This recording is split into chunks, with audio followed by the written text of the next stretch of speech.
So it is 10 o'clock, and the OCD person in me likes to start on time, at least with an opening prayer while we wait for others to join. So what I would like to do is ask our board president if he would just open the session in prayer, and then we'll just wait a few minutes before we start and allow some other folks to join. Darren, how you doing? Can you Good morning. facilitate that for me? Yes, absolutely. Mhm. Father God, we just humbly come before you. Thank you, Father God, for waking us up today. Father God, we thank you for allowing this marketing opportunity to become available to the cohorts and other black and brown businesses that are interested in how to market for success. Father God, we thank you for the facilitators and the speakers who have gone out of their way, Father God, to share with us their market expertise that other businesses can enjoy the fruits of the giftedness that God has instilled in them. Father God, we also thank you for Lazar Monet and ETP, and we thank you for the sponsors, and we thank you for all the participants and all the cohorts. So, Father God, as we partake on this journey, we just ask that you allow us to hear what you're saying and implement and execute with excellence. And Father God, we just give you all the praise and all the glory. In your loving Son, Jesus' name, we pray. Amen. Amen. Amen. Yeah. Thanks, Darren. Thank you. Okay, we are, there's several folks popping in, and if you guys don't mind, we're just going to wait another 3 minutes to allow everybody to come in. Um, hey, Ladine, I didn't see you join. How you doing this morning? Doing well. Hope Good, you all good, are doing well too. good. Mhm. All right, all right. So I'm anxious to get to the discussion piece. So I think it's fair and reasonable to start. Um, I'm just going to start by saying, welcome everyone. Welcome to this one of the first of hopefully many online conferences that the Black Venture Fund will have in the future. And I think that we're working very hard to come up with some interesting topics that are relevant, practical, and implementable. I don't know if that's a real word or not, but I'm going to use it. That are actionable that folks can use to advance their business right away. And after several discussions, and we thought that marketing for success for small businesses was a good topic, great topic to start. So I just want to personally thank everybody for attending. And I'm just going to, provide a few opening statements, some front matter before we actually dive into the discussion, the premise of this, of the objectives of this meeting. So um, the purpose of this event, like I said, is to really impart some wisdom from several experts and people that are, boots on the ground. They have actual hands-on and success stories and experience in marketing, sales, and all of the things that tie into those two very high conceptual words, right? Marketing is a big word. There's a lot of components in it, sales as well. But I believe that those things are married together, that one without the other is kind of, you need to have them both together. So I think that the conversation is important. Um, so, but before we do that, I want to. Um, Not everybody is familiar with the Black Venture Fund, so I'm just going to talk a little bit about the organization. The mission and purpose of the organization is twofold. One is certainly to share Christ's love, his principles, his biblical principles, and how those things are relevant for our businesses, and to also bridge longstanding cultural divides. The second is to impart. We have to put Christ first, so it's always first, right? So the second is to really equip businesses, Black businesses, is our focus, but not the end focus, and and help them advance their businesses. And we do that through training and things like that. So, you know, the key differentiator for us is the fact that we are founded in principles. This whole organization was founded with that in mind, and to try to ensure that this underserved community is being shown love. Um, so so bottom line up front, what do? We provide we support, empower, and our goal is to increase Black entrepreneurs' capability through intense business instruction and shared Christ-centered discipleship. Right. So what does that look like? We do that through business training, through expert guidance, technical assistance, and access to funding in partnership with lending organizations. Our main two right now are Citizens Bank of Florida and Fairwinds Credit. We hope to have, you know, in the future, have more sponsors that are centered and care about our mission as well. But these are our founding sponsors, and we thank them much. And I just want to recognize Mr. Rick Lee, who is the CEO of Citizens Bank of Florida. Yep, thank you, Rick. You know, I was about to call on you to do that. And but so just a little bit more. I want everyone to know that this organization is backed by a serious team of folks that all have the same principles and same love and mission in mind, but they all have diverse backgrounds, diverse business experience, long business experience, that all have committed to provide expertise, lessons. They participate in sharing the information in the technical program, and have made themselves available for conversation and even somewhat some mentoring if needed. So having access to these individuals is rare, and I, you know, I encourage anyone who's not involved in the program to learn more, sign up, and gain that access. I do want to point out Pastor Cam Triggs of Grace Alive. He is our spiritual advisor. His role is to ensure that the organization keeps Christ at the forefront. So we appreciate his involvement as well. There's several members on that are on this uh, conference with us, and if each of you who have could just do a little hand wave, that would be great. Mm-hmm.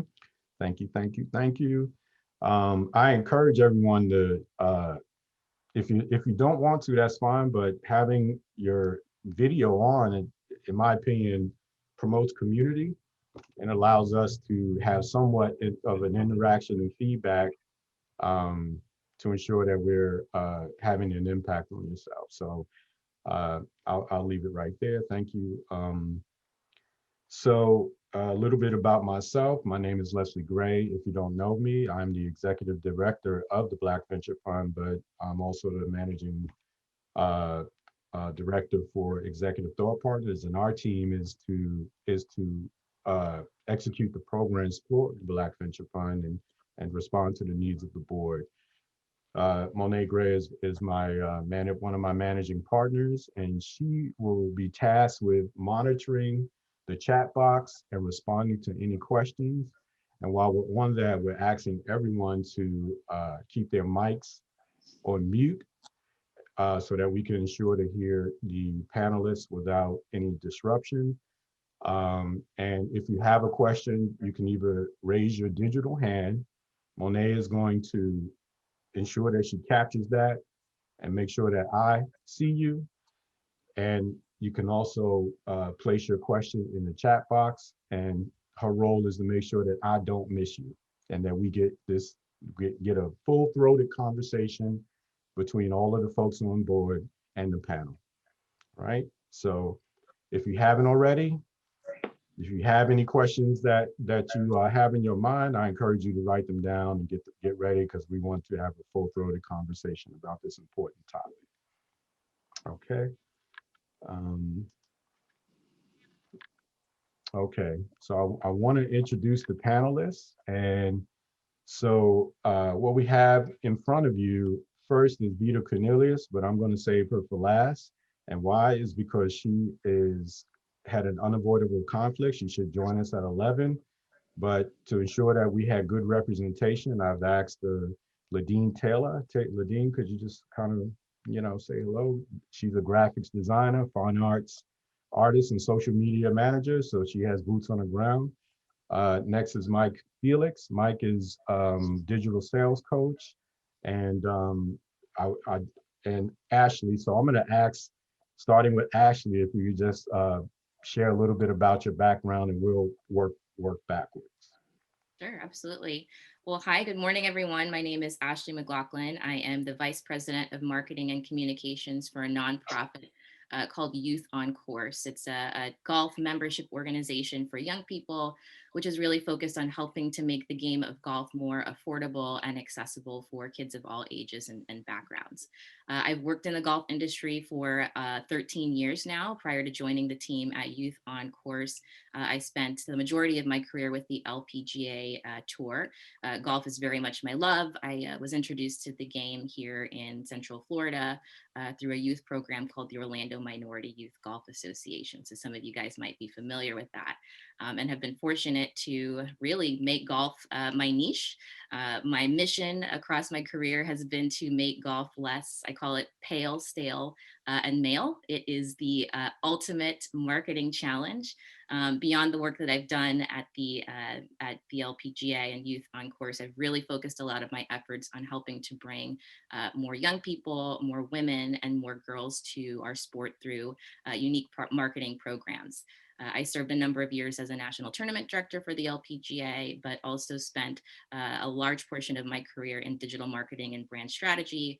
I've worked with organizations and companies through my time there, like Rolex, KPMG, Adidas, helping them create brand partnerships and connect with our audiences in a unique and organic way. So really looking forward to discussing marketing strategies and being a part of this panel with some creative minds, and hopefully leaving you guys with some nuggets that you can take back to your business.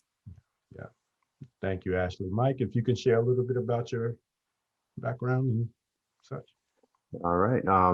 So thank you. Well, first and foremost, thank you very much for this platform. Definitely beneficial, especially within this community. So thank you all, and thank you to the attendees. So my name is Mike Felix. My background is actually technical. I came up to Orlando back in 2003, studied engineering, got some experience within that field, got bored, and said, hey, I have a more creative side, and I want to express, my acumen slightly differently. So I started to build websites. Through building websites, that enabled me to sort of get to gain an understanding for some of the pain points that some of these small business owners and startup founders are having when it comes to growing and scaling their businesses. So first phone call I would get is, hey, Mike, I need a website. Second phone call I would get is, Mike, I need people to see it. And then the third phone call was, hey, Mike, people are seeing it. Now I need them to buy. So one of the reasons why I call myself a digital sales coach is because outside of just marketing, I work very closely with business owners on understanding how to create sales pipelines and how to sort of integrate or create this bridge between marketing and their ability to increase their reach and their revenue. So that's me in a nutshell. And I'm the co-founder of Gorilla Launch. It's a sales agency. So that's the company that I use to do a lot of my work. Yeah. Thank you, Mike. Ladine, there you are. Hey, good morning, everybody. I'm so glad to be here and to be able to contribute. I am a graphic designer by trade, and I like to say I'm a fine artist by heart. That's kind of how I started out. I started out doing fine art, painting, drawing, all of that stuff. And so I kind of transitioned into more digital art. When I went to college, I graduated from the University of Central Florida with my BA in graphic design. And so that is what I specialize in. Today, I'm running a t-shirt shop that I actually just launched called Law Design Apparel. And I'm specializing in hand lettering design, which is kind of like a new trade that I've taken to, a new passion that I have. And so I claim myself as a hand lettering artist also, but graphic design, I've been doing it for over 7 years now. I have mostly worked with small businesses, startups. That's kind of where my heart is, to help small businesses get started with graphics, I do logos, print design, web design, pretty much anything that you can think of when it comes to design and layout work. And I've worked at UCF. I used to work at the University of Central Florida. I've worked with a lot of YouTubers, Christian YouTubers, Alan Parr, and folks like that. So yeah, that is basically me in a nutshell. Thank you. Thank you. Awesome. So Vita's not here, so I'm going to take liberty to talk about her. She will join in, but I probably will not stop the conversation for her to do her introduction. So Vita is the executive creator, uh, executive creative director for the New York Times for their marketing company they have called T Brains. She's been, I'm just going to ad lib this. She's been in advertising, and she's had several clients, high name clients, McDonald's, Jeep, and several commercials in the Super Bowl. She's responsible for some of the jingles that her and her team for the one that comes to mind all the time is the ba da ba da ba, loving it for McDonald's. Her and her team are responsible for that. So she has over, I think, 25 plus years in advertising at various levels. And so when she comes along, she's also promised, and the whole panel has promised to be available for questioning for folks that are involved with the Black Venture Fund. So that's another selling point for a value proposition for the organization. So, all right, that's it. That's all of the front matter that we really want to have a conversation. Now, I encourage everyone to again have your questions in, raise your hand, get all of the questions that you can get out of these folks. I think that, you know, if you had to have individual access to them, it may be difficult to do some things like that. So this is a good opportunity. All right, here we go. All right, so whoops, come on, work with me. All right, so here's the goal of this conversation, right? It's built around marketing and sales as for small businesses, startups, and even those that have been in the game for a long time and really trying to figure out some things that they need to do in order to break through their marketing activities, their marketing planning and strategy, and convert all of that activity into sales. That is really the silver bullet or the long-standing mission. So here's some premises that I feel are worthy of discussion, and they're drilled down so as not to talk about the whole realm of marketing and sales, right? The first premise is that it's difficult, that this landscape, this business environment is challenging for small businesses. The second one is that we believe that, you know, using your brand, your unique story is a way to position yourself, brand yourself. That social media is something that is complicated, is crowded, but you still need to be on there and on social media platforms. And then the fourth premise is hopefully that there is some hard-hitting, actionable advice that can be imparted on everyone in order that they can take it back to advance their businesses. Those are the four focus points of discussion that we're going to focus on, and I'm just going to start with this question to the panel. And so here's the question, or here's the statement, the question: what do you see as significant challenges, problems, or opportunities faced by small businesses in terms of marketing and sales? So I am going to call on, just to start off, Mike, if you can be so inclined to kind of address this a little bit. Okay. So first and foremost, is a great question. So significant challenges, problems, and opportunities. I think one of the biggest challenges that I think I see a lot of small businesses have is that they think marketing and sales are the same thing. And the reality is that, and I say this a lot in a lot of the videos that I make, I say that marketing is the automation of the front end of a sales pipeline. So one of the first things that you have to do as a business owner is to become highly proficient at getting people's attention. Social media created a landscape to make that slightly easier, but at the same time, more targeted. So you're able to understand and characterize who people are, and you're able to get the right people's attention in sort of, I would say, the right way. You're somewhat disturbing something else that they're doing, but at the same time, you're presenting them with something that may be highly relevant to them. By confusing the two, I think it creates this environment where people believe that just if I market, my revenue is going to grow, and the reality is that that's not true.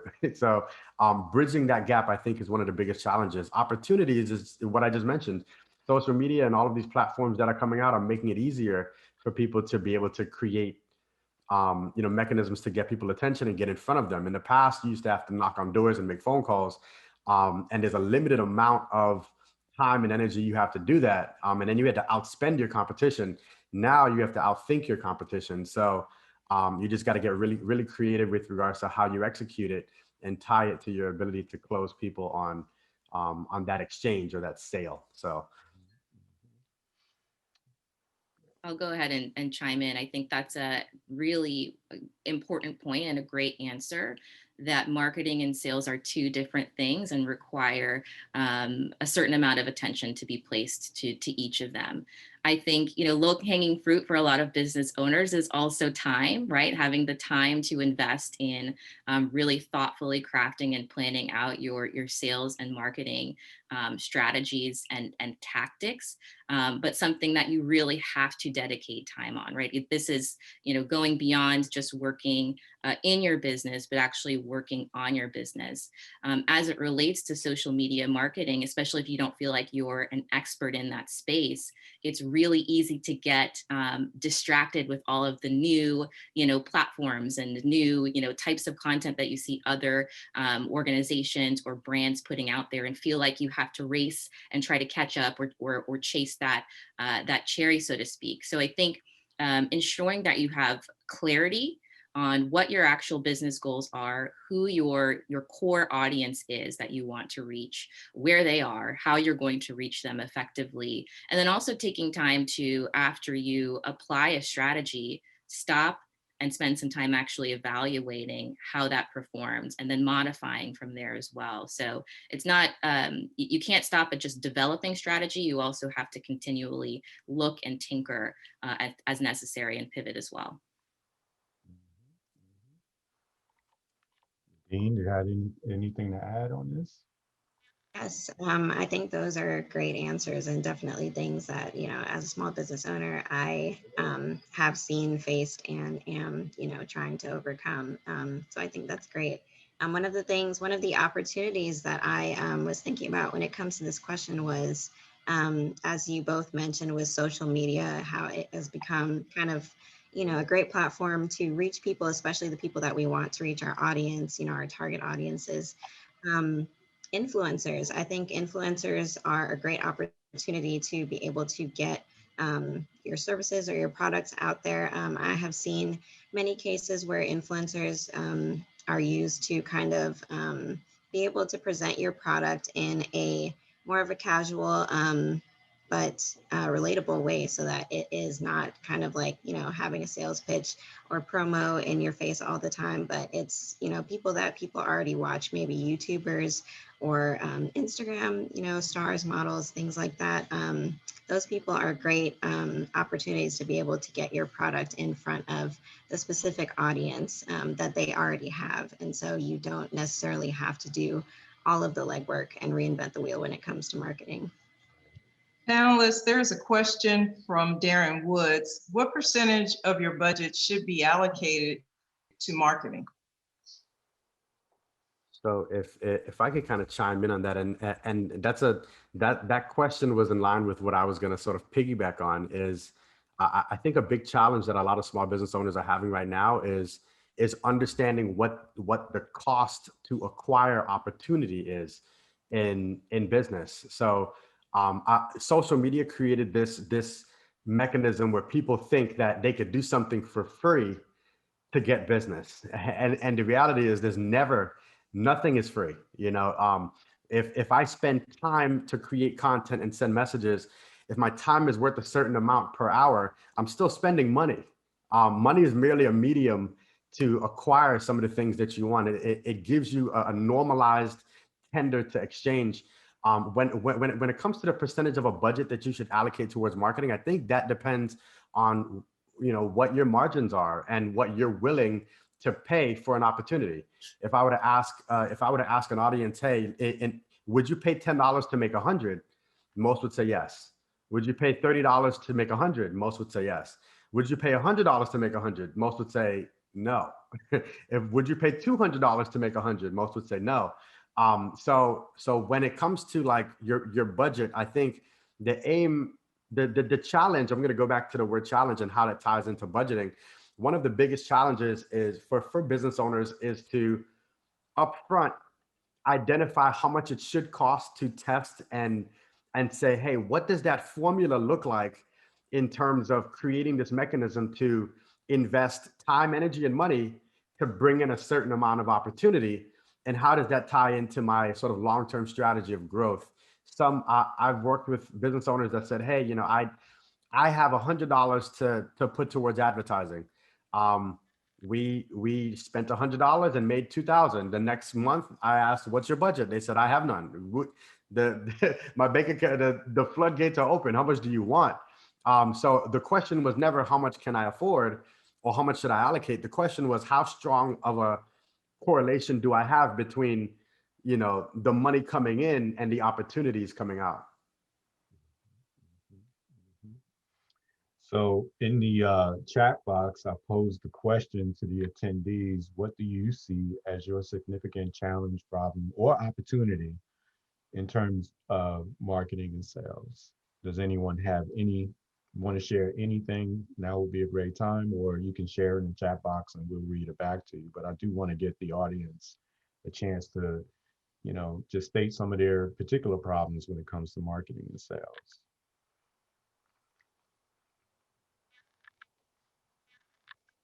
Donnie, feel free to unmute yourself and read that out loud.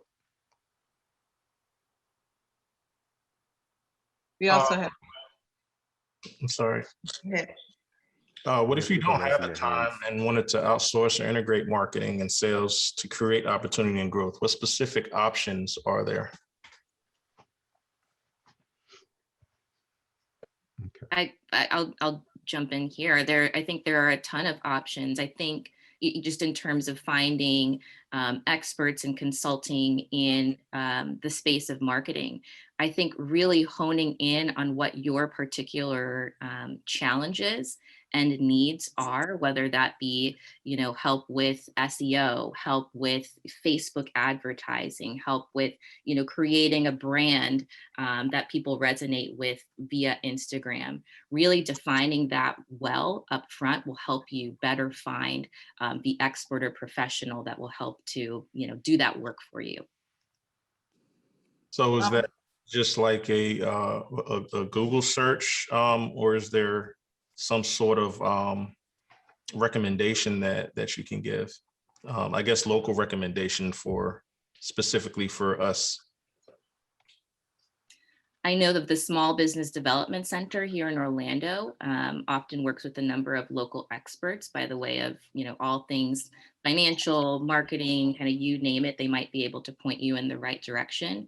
There are also a number of just nonprofit and also just general marketing expert organizations that are out there. Add to Orlando is a group that I've worked with in the past. They are folks who work for marketing agencies, who are marketing or digital advertising professionals. Oftentimes, many of the members in those types of groups also do freelancing on the side. And if I can kind of add to that. Oh, Go ahead, Mike. Okay. Go ahead, Mike. So if I could kind of add to that, when it comes to the question of outsourcing, what I normally tell business owners before they do that is to identify what their time is worth. So I see a lot of business owners outsourcing stuff to have things done, but they don't know what their time is worth. So they might be, if a business owner is working, I believe that an entrepreneur or a business owner should always be working on the high value activities of their business. If your time is worth $100 an hour, then it makes sense to outsource to somebody to do the $20 an hour work. If once you realize that again, going back to that investment, once you realize that, hey, I am consistently working on the $100 or the $200 an hour work, and I'm outsourcing the 10, 20, 30, $40 an hour work, then that creates a mechanism where you're scaling, you're being resourceful. Now I hear a lot of people say they don't have the time, right? And the reality is, it's not that most of us don't have the time, it's that we don't value the output of that work greater than what we're producing yet. So if again, like let's say you're doing something right now, like let's say you're a landscaper, right? Let's say you're a landscaper and you're the one cutting the grass, right? Most would say, hey, well, I don't have the time, let me outsource all the marketing. Now instead of learning the marketing, which might be $50 to $100 an hour, you're choosing to do the work that you could also outsource, right? So I think a lot of it, when it comes to balancing what you're doing production wise and what you're outsourcing when it comes to marketing and sales, I think it's key to understand what your time is worth, and understanding like what you're exchanging for it and what your return would be. Okay. And I hope that made sense. I know I brought a lot in there, but the biggest thing is your time should always be worth more, and you're outsourcing the stuff that's less. And you have to understand what your return is going to be. If you're going to pay somebody $20 an hour, your return from that should be more. So have expectations when you're outsourcing as well. So I'd like to go to BB Ferguson for her question, and then after that, Rose Legis. Go ahead, BB. Hi, my question is, my business, I have a janitorial business. I do residential commercial cleaning.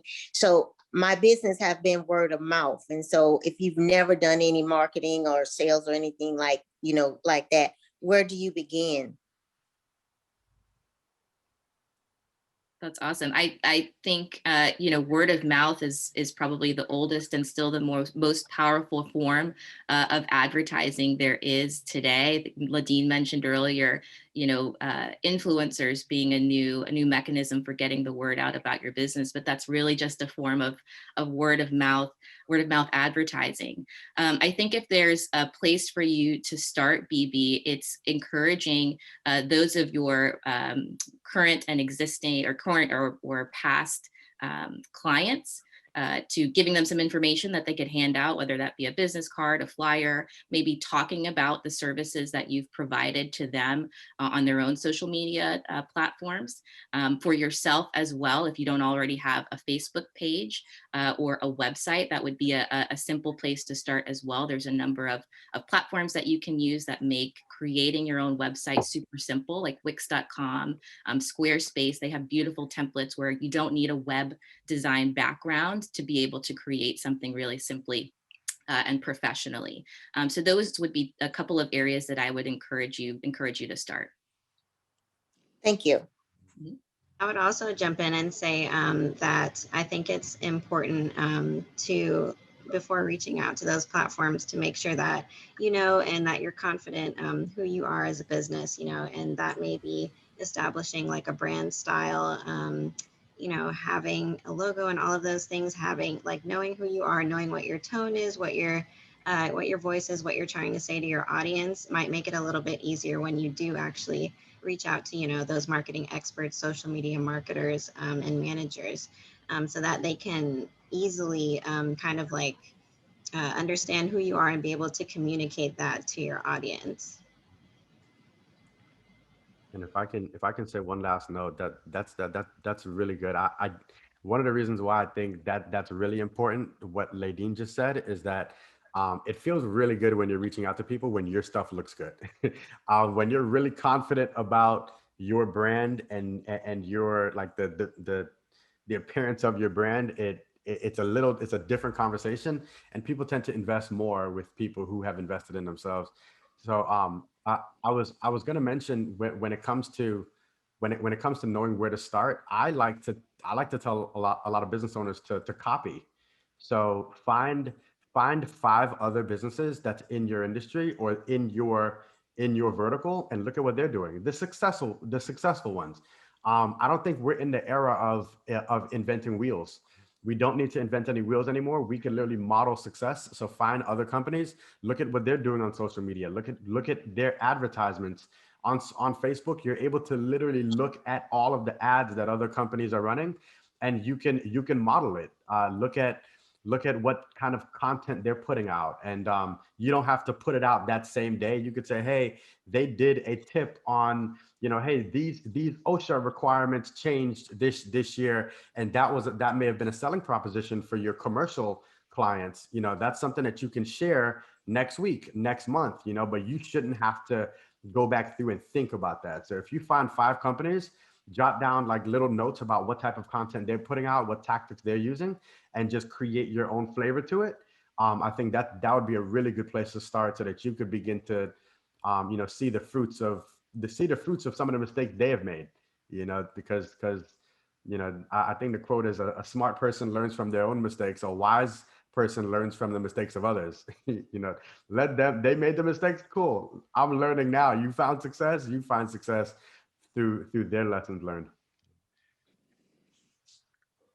All right, so let's go to Rose. Rose had a question for us as well. Good morning. Actually answering was it Leslie's question about challenges. One of the challenges that I identified for my business and I'm working on now is the communication, how to communicate to my target customer group. I have a sales and engineering background. I know how to talk tech and engineering.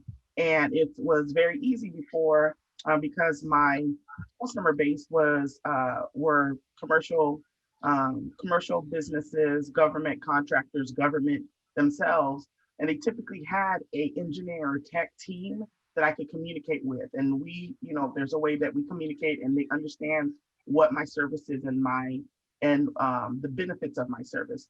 Now I want to go and target small and mid-sized businesses who typically won't have that tech team or engineering team and may not have that tech background that I have. And so communicating what I do and what my services are, I found that challenging because I was talking really high level and it wasn't coming out. And so I had to, number one, identify that I needed to communicate differently. And then also when I go and was looking for, someone to help with my marketing and revamping my website, I chose someone who had both of those qualities. They had a tech background, but they also had that creative marketing background. So they could understand me and understand what I wanted to communicate to my that target customer group. Are we looking for Maybe any response on that one? So first of all, Rose, I don't think you're my client. So I think we have something to discuss after this call. But I'm just kidding. I'm kidding. So when it comes to like communicating, because that's very tricky. It's very tricky to communicate like highly technical information with what you're going to be using as your proposition to actually do business with them. I think sometimes I personally think that it's good for you to remain high level. If these companies do not have if they do not have a technical team, then that might not be the conduit you use to get that business. There are plenty of companies that don't use that as their conduit to even get business. It's the outcome of that technical acumen that you should focus on, right? So the technology itself is just merely a vehicle for them to really get what they want. These software companies they're building software, but they're doing it because there's some grander outcome that they're looking to achieve. Now, if you're having trouble with knowing what they view as a favorable proposition, instead of selling, I would do more discovery. So I would, as a consultant or as a provider, reach out to some of these companies and ask them more questions, do more discovery than selling. Don't even look to do business with them. Look to do more exploration of how they view the the utilization of services like the services you provide. Like an example with me being in marketing and sales, a lot of times I don't tell people what it is that I do up front. I try to explore whether or not they have a marketing or sales problem. After I realize that they have it, then I identify what it would look like if we were to do business. Now I'm selling them on a favorable outcome. I've painted a picture of what it would look like if we were to just work together. But it wasn't me making a list of what my offerings are and saying, hey, like, do you understand this and how it could benefit you? I'm more so, I'm letting them paint that picture and me saying that I can paint it. Does that make sense? Yes, thanks, Mike. And it's all good. We're family. Okay. So there are a That is few better. questions That is better. in Hey Mo, let the, me Monet, let me chime Okay. in here because the question you're about to address is similar to one that I have for the panel. Okay. So here's a statement, and this is based on a conversation that Mike and I had. So, in my opinion, entrepreneurs work extremely hard, right? No doubt, no question, right? But they focus on things that do not necessarily promote their business or drive sales, right? Panel, do you agree or disagree with that? And think we kind of addressed that already. So the real question is this: where or what should entrepreneurs focus their efforts on to make to market effectively, drive sales, or otherwise advance their business? Where should they be? And the related question is from Shanice, who also says, how do you ensure that you don't feel overwhelmed with the competition of your business? How do you balance? I would say from experience, what I've seen a lot of times is I think the biggest maybe problem or obstacle when it comes to especially starting a new business and being kind of like a small fish in a big pond is knowing who your audience is. I think a lot of times, you know, we may have a product or we may have a service and we're trying to communicate it and we're trying to get the word out. But then you might not know exactly who you're trying to get your product out to. And I think if you can specifically identify who your audience is, and that may be like demographics, that may be age, that may be background, all of those aspects. I think it is important to get as specific as you can, especially if you're doing something very niche, because then you can direct your marketing and sales. You can direct what you're putting out there to attract your audience, and you can cater it specifically towards those people and make it a little bit more unique and identifiable. I think that's a good point. And to piggyback off of that just a little bit, for those who struggle with identifying or really pinpointing your audience, there's a saying that the riches are in the niches, right? So if you have a t-shirt company, for example, like Ladine, right, there's tons of t-shirt companies that are out there, right, at your choosing. But what Ladine does is really special, right? She's a hand lettering expert. She really specializes in things that are homemade, that require a certain level of expertise. And so finding people who would be attracted to that for her is really important. So there's a term that we use in marketing called buyer personas. So right, so determining what that ideal or average customer might look like for you. And so for maybe for Ladine, it's moms or folks who are really into homemade products, right? What's the average age of that individual? What are the other activities that they like to engage in? Think a little bit about their lifestyle or the other spaces that they're spending their time, and then determine ways that you can interject your brand or your business into those spaces. Once you have some clarity on who that ideal person is, it makes it a lot easier to develop a strategy that has tactics and establish a roadmap, right, for how to reach them and help you accomplish your business goals as well. Okay, I'm gonna just jump in right here because I love that answer, and you touched on a few words that so here's here's the question, right? Here's my statement. The BVF, the Black Venture Fund, we stress the value of business education and planning, right? Essentially for this particular, creating a marketing and sales plan. So how relevant is strategic planning today for marketing and sales, and why? So I'm gonna say something that I'm very sure I'm gonna get some backlash, and and I'm okay with that. I'm okay with that. So and I'm gonna direct this answer to our community more so. All right. And again, I probably will get backlash, and I'm okay with it. Good. Rose said, "Oh Lord." Um, those that know me, they're like, "Oh yeah, don't invite him back to this panel." But no, so I think that too many entrepreneurs, and I would say too many Black entrepreneurs use the word strategy as their cop out to doing the work. Strategy, the word strategy that's an amplifier. And so you cannot develop a strategy if you don't know what your fundamental core activity is. Again, going back to the first statement that was made about this question, this premise, which was like many don't understand the difference between marketing and sales. There are a lot of people who are marketing themselves out of business because they're saying, well, I don't want to do this until I get the right strategy. I need the right strategy, and it inhibits them from actually they plan themselves out of business, right? I do believe that there's room and space for planning and strategy, but when it comes to marketing and sales, sometimes it is a matter of just doing the core activity well, so you know what to automate.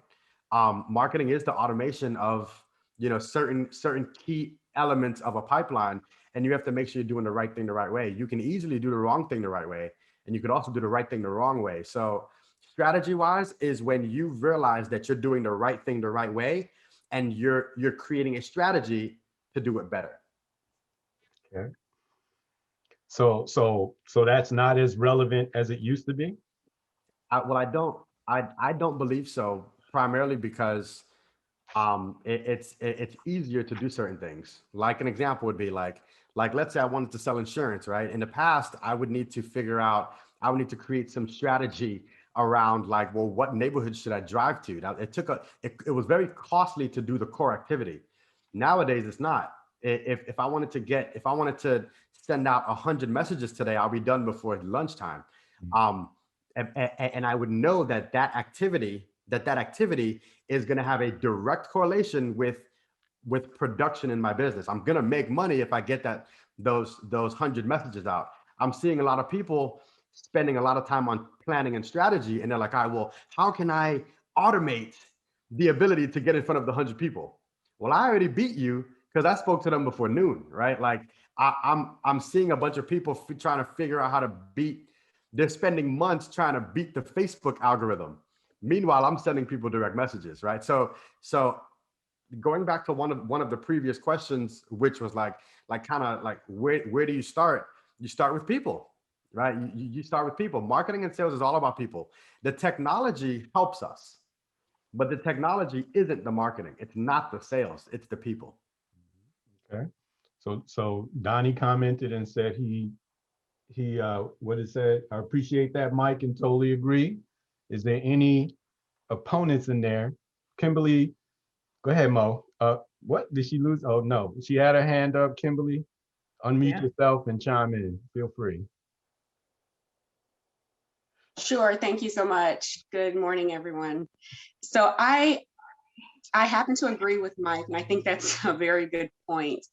I think a lot of times we've so focused on strategy that we forget the tactical aspect of it, right? So sometimes when we're either going through school or we learn this stuff, we always learned it from a top-down approach. Sometimes that bottom-up approach works, right? So the tactical is going to be your short-term action, right? Your short-term actions, and sometimes that will get us to the strategy. Because a lot of times if we're brand new, if we're starting out, we can't see the long term. We don't know because we're brand new, we're just starting out. So if we take those short-term tactical steps, those action items, that will sometimes allow us to see a clearer vision as we make those those steps as we make progress with those small short-term steps. So I just wanted to, agree with Mike and just throw that in there. Sometimes we got to focus on the tactical versus the strategic. Love it. I'm gonna ask, we have some, somewhere in the middle of all this, I'm a traditionalist, meaning the top down is what I've also learned, and it has value, but experience also tells me that we need to execute on some of these things that we're trying to do as well. So I'm gonna ask my friend and the board president to chime in for his thoughts, and we work together on some of these things. Darren, do you have any thoughts on what the responses were? I do have some thoughts, but like Mike said, the challenge I have is it's really a generational issue. I'm old school. My clientele is a little different. So for me, the biggest challenge is how to demystify what Mike just said. Yeah. Demystifying meaning that for a lot of small businesses, give me some real life examples in that, and I know that goes to your value and your expertise, but the real challenge that even with BVF, we have a great product. We've got excellent speakers in front of us. And a lot of the information that all of the panelists just talked about was very critical in how we expand our footprint. So we're actually, like most of the other small businesses involved with our cohorts, growing at the same rate as them. So that strategy and how you're demystifying it's excellent for all of the group. So if you can continue to encourage us, because a lot of small Black businesses really don't think about strategy, marketing, sales, and all of the information. But even when I look at the number of individuals on this call, we should have hundreds of businesses on this call because you guys are excellent. But we're as an organization, we're just trying to figure it out too. How do we get out? How do we get to those demographics? How do we send this message out? Because I would love, from a board point of view, I love everybody to hear what you guys are saying, because I'm really enjoying it. So I have nothing else to add, Leslie. I'm just trying to link it all together. All right. So what I'll say before we move on to the next piece of that, because I believe it ties in, I believe there is a balance between the two. There's been days when a 30-page business plan that tried to explain all of the aspects of what it is that you're trying to do from a planning and execution standpoint was useful. But over the years of doing this, I've been at this for 10 years and straight, and while an executive summary might be a little bit too little to really get a person to invest or a lending institution or something to loan. They may need a little bit more than just, hey, tactically I did this and I do this, right? They want to understand the financials and all the other things.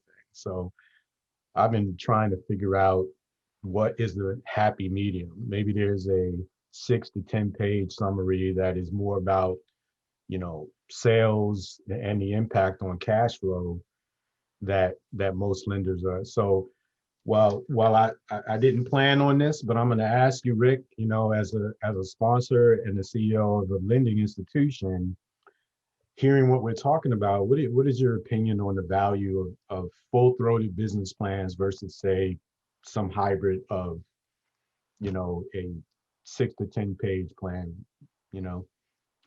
I hope I'm asking that question correctly. Thank you, Leslie. So listen, I'm a banker and I'm not near as articulate as so many of you are. You're an amazing group of men and women that have so many good one-liners. I find myself wanting to take notes here. There are riches in nickels. Who said that? Go ahead, Ashley. So I hear all this, and you're an amazing group.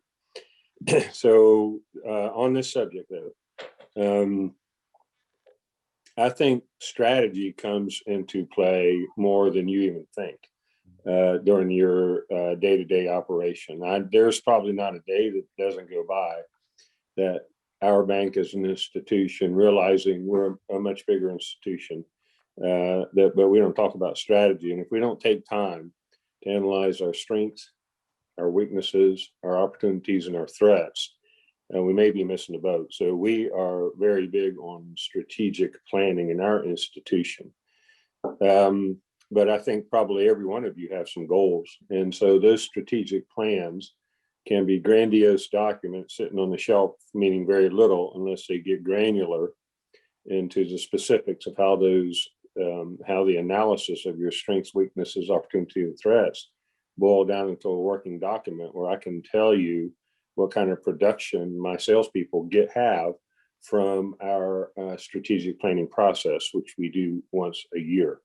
So I think it's very important. Now, as far as a business plan, Darren and I were talking about this week.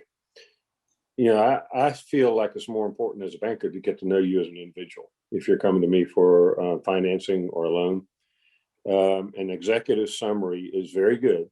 And that is typically all we need. I don't want a 30-page document.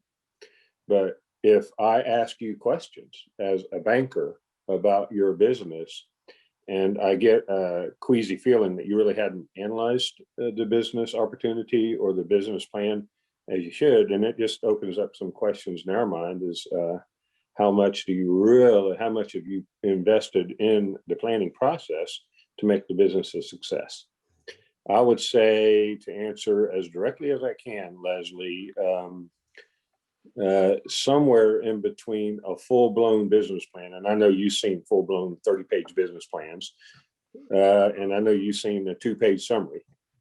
Somewhere in between those two, I want to get as granular as possible without wasting my time looking at reading all 30 pages, because I will not read all 30 pages. But if I see a business plan, I certainly want to know some of the background that went into that business plan. I would think a 6 to 10 page plan with a 2-page summary at the beginning or at the end would be very appropriate. And then if I need, but more importantly is I want to get to know the person. I want to sit down and talk. And so that's more important. Does that answer your question? It does, and it allows a certain amount of innovation, you know, to this idea of, you know, business planning, strategic planning, tactical execution, and all of the for me, the lines that come from mission, vision, and so on down into the day-to-day execution. Because I personally believe that, you know, a marketing and sales plans needs to be, the tactical parts of those things need to be centered around the branding, the position, and the other things. So, and that will lead us to our second premise, which is branding and positioning. I think we have a question by Melissa. Yes, we do. But before we do that, I'm going to ask Melissa to unmute herself and ask us a question. Good morning, everybody. I'm sorry, I'm walking towards a wedding right now, but I just wanted to make a point in that I agree with both stances on the business plan and the planning perspective, just because of where I am right now and moving towards totally revamping and changing what my business looks like overall. The business plan, to me, helps in the way of, you know, writing that vision, making it plain, so that I could actually see what I'm working towards. So it was beneficial in that way to me.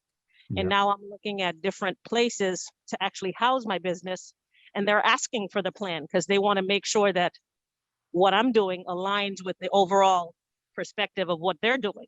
Yeah. So it's been beneficial in that way. But now that I'm actually putting feet to pavement, I'm veering from that plan, or having to veer from that plan and be creative. So it's not really, it's an overall mental goal or guide, but it's not guiding my day-to-day and prohibiting or maybe making me do more. So I think it's just about perspective as far as what you lean on the plan for, and understand how it can help and don't allow it to hinder and just steer you in one direction. That's what I'm learning on my path. I think with BVF, what I appreciate and I value even more, or even more so than the plan building, is the collaboration that I can have with the experts. When I could sit down and talk things out and actually brainstorm and get feedback, get ideas. To me, that's been my most beneficial portion of this whole journey that we've been on. And that's what I appreciate more, and I think works better for me than actually just writing a plan on what I think in an ideal world should happen or could happen. That's interesting. Okay, so the conversation is going, into a strategic plan. I think what Rick and Melissa and Mike and everybody just talked about this has added some value to this organization and what it is that we can do to innovate and really provide a quality product based on what we understand as stakeholders and serving clients. But I do want to stay on track. That's part of my OCD, forgive me. But we talked about strategic planning, and Ladine mentioned something I thought was very important. Was what she alluded to, brand positioning or marketing to a particular audience based on. So here's the premise that we talked about in this. So successfully positioning or branding your business using your unique story is the way to create uniqueness in this world of social media, right? So the question is, how can social media stories or your story add value to their businesses? Oh man, I totally jacked that question up, didn't I? How can social media stories add value? Anyway, but you guys get me. How can they use their own story to enhance their marketing and sales activities for their businesses?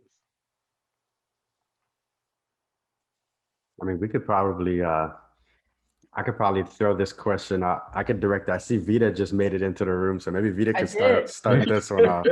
Hey guys, hi everybody. I'm sorry I'm late. Had a little bit of a double booking problem, but I hope Les apologized on my behalf. But answering this question for sure, social media stories adding value to business is really key. I think one of the things that really helps us in the world of business now with social media being so readily available, and I don't necessarily want to go as far as saying the great equalizer, because obviously people can spend various amounts on social media in terms of their marketing budget. But what it does do is allow you to have a more intimate relationship with your consumer and your audience. So your stories becomes a way for them to be able to, have a daily kind of interaction with you and engagement with you. Stories can also be a way for you to build a story or a narrative around a specific aspect of your business. Maybe for example, I have a friend who's a dentist, and she's an orthodontist, and she uses social media stories as a way of really telling the success stories of some of her customers, or some of her patients rather, and it becomes an intimate look at a person's journey, through those stories. And it's quick, and it's something that helps people see the value of her business right away, and the value of her personal kind of touch and commitment to that person's treatment. So, as a doctor, you don't think about doctors using social media as part of their practice, but she's found a way to make that something that's really critical to her business, because she's a pediatric and kind of like teen orthodontist, if you will. Social media is obviously very important to that audience, for one, but also stories is a way for her to really show what's important to that group, that teenage group, that before and after that, that progress, in a very quick kind of snackable format. So that becomes a way for her to make her business more unique and stand out beyond your normal orthodontist, if you will. So if I could chime in on that as well. So I'll answer this question on two sides. I know, Les, you probably wanted it to be social media stories, but also our unique story. Yeah. So I think as business owners, we have to understand that social media stories like Facebook and Instagram and Twitter. Mike, before you do that, can you explain the difference between your understanding of my question? Like, there's social media stories, and then there's our story. Yeah. Right? Oh, okay. So social media stories is a feature that these social media platforms have, where you're able to, just like Vita mentioned, you put out these little bites of content that can be consumed within a certain period of time. Your story is your story. You know, that is like, what made you start your business? What type of impact do you want to have, you know, to your target audience? You know, what transformation are you looking to have them experience by working with you? So, and I'm going to quickly address both, right? So how can it add value to your business? I think one of the first things is to realize that stories actually is not that wasn't a feature to help you. Okay, Facebook didn't implement stories to help any of us. Stories is merely a feature that they understood. Facebook has like 50 psychologists, hired to be able to understand how our minds work. And one of the things that moves us to do things is ephemerism, otherwise known as FOMO, fear of missing out.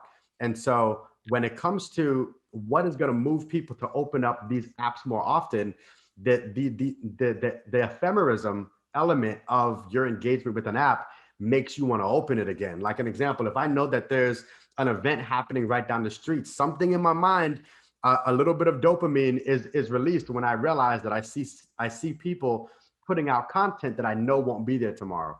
It makes me open the app. But at the same time, as a business owner, you can create those little micro urgent elements for your audience. You know, so if it's little promotions, if it's opportunities to answer a question or to give feedback or to provide some type of input, you can use stories to do that. Now, when it comes to your story, it's good to always integrate that into any piece of content you put out. You know, like there was a woman, her name was Cece. She had this platform called Six Figure Chick on Instagram. She used her story to build a massive audience of people who connected with, I don't want to call it her struggle, but her overcoming. Well, I mean, she did pass away, but her overcoming, a particular disease. But that audience and that story lent it made her able to connect with an audience who may be also experiencing certain things, but making what she was teaching them to do feasible. So that's how she used her story. Nike and all these other brands, they use athlete stories to do that. Apple uses Steve Jobs' story. Everybody uses a story to be able to connect, audiences with a particular experience. So I think that it's very important to add value because people buy based off of emotion. So, and that's good. So part of our pre-discussion was about this, and one of the questions, and Darren asked the question too, and I think it's similar to one that we had in the queue. But his question is, can you share with us how to build a narrative and connect on a deeper level? Can you give examples? And related to that is my question: what makes a good story in content marketing? You know, what any examples? And Vita, I think we talked about the Jeep story and how that successful, how Jeep used that storytelling. Just talk to us a little bit about the concept of that Jeep strategy that you guys used to create those different commercials. Yeah, I mean, when I worked on Jeep, the opportunity we had there was really broadening their consumer base, their audience, from like diehard enthusiasts, people who, had Jeep vehicles and had been driving Jeep vehicles for many years, to more of a wider base of consumers who had no interest in taking the vehicles off road, but still loved, the Jeep personality and the brand promise of freedom, adventure, and things like that. So how we were able to kind of go beyond just traditional marketing, which would have been, print and commercials and Super Bowl commercials and things like that, is that we really wanted to activate their community of owners through social media. And that was one of the things that helped us like really unify these divergent kind of groups that were interested in the vehicle for different reasons.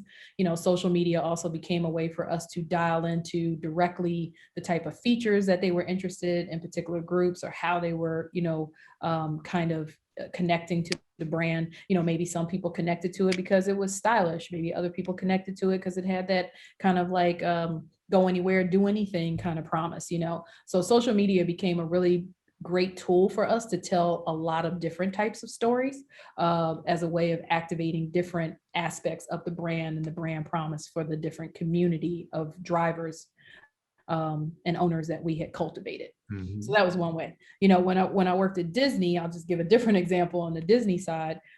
Social media in that group for a brand like Disney, now mind you, that's huge monolith of a brand, but one thing there is that their social media community is so active. Disneyland is one of the most Instagram places in the world. It's like the #1 Instagram place in the world, for one. So we really don't have to do that much social media. We didn't have to do that much social media to promote ourselves because our actual consumers promoted the parks and the experiences for us. But the big thing about that is if you do something great, it's like the world's biggest megaphone. If you do something bad, it's the world's biggest megaphone. You know, they're gonna let you know it right away. So again, it became an opportunity for us to tell different stories in social media based on what we were seeing our audiences were most interested in.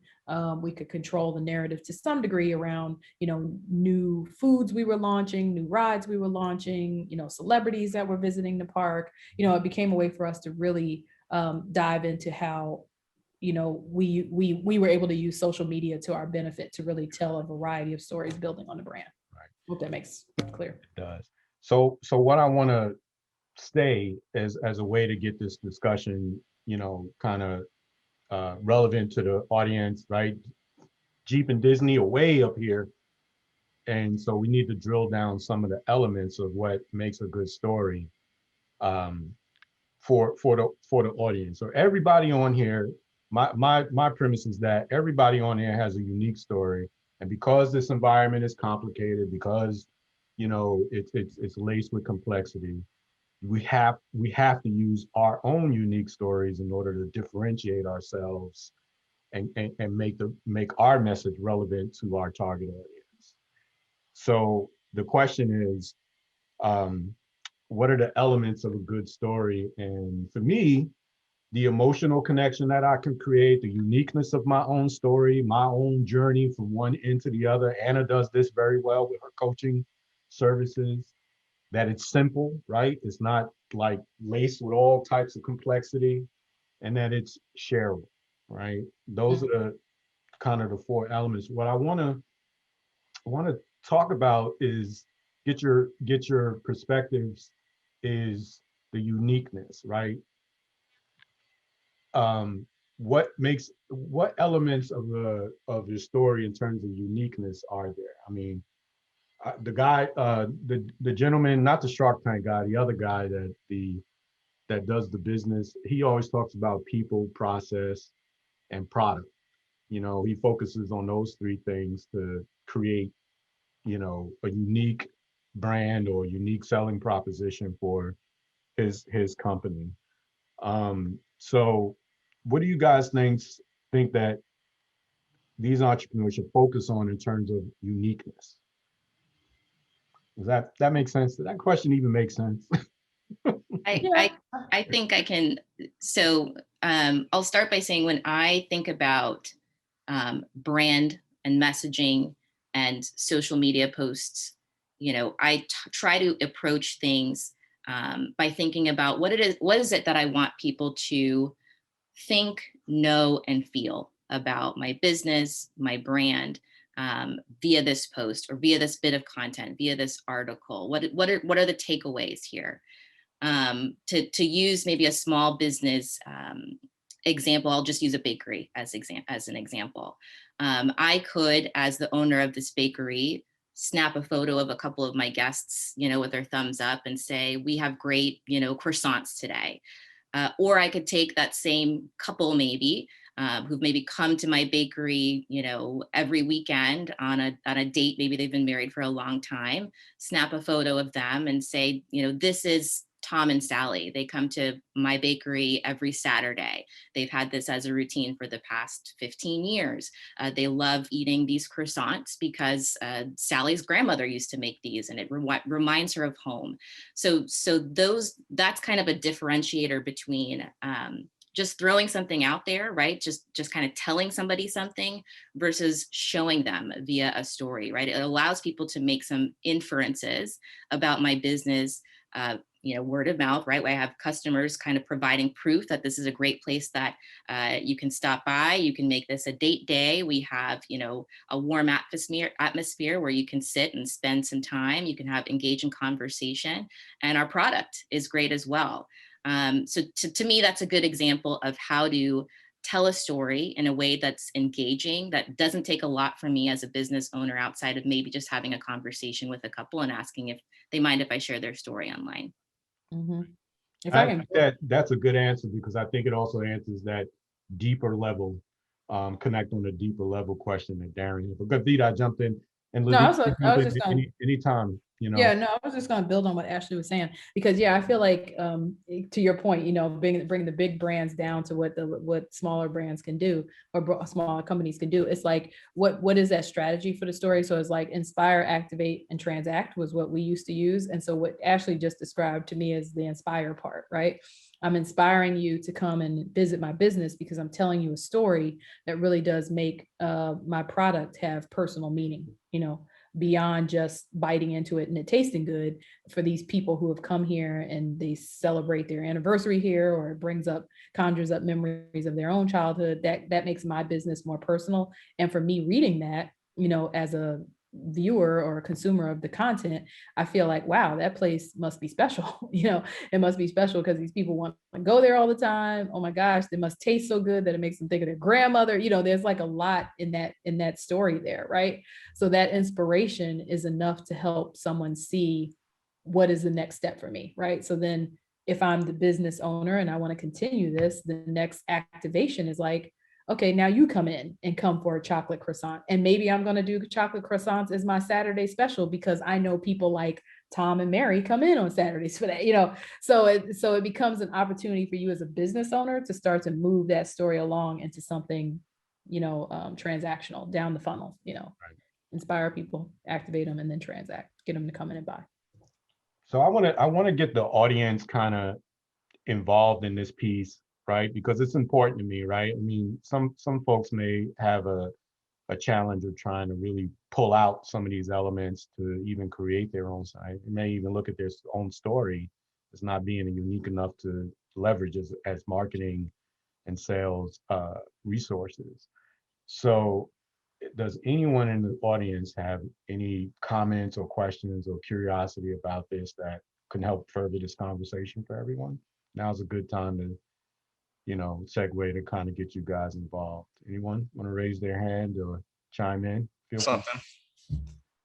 Go ahead, Nani. So I think right now a lot of this, we're talking about I think it ties back into to strategy, like we were talking about before, right? We're talking about these high level ideas on how we should be leveraging social media to help market our brands. And I think that while those strategies may guide my decisions, it doesn't really help me execute.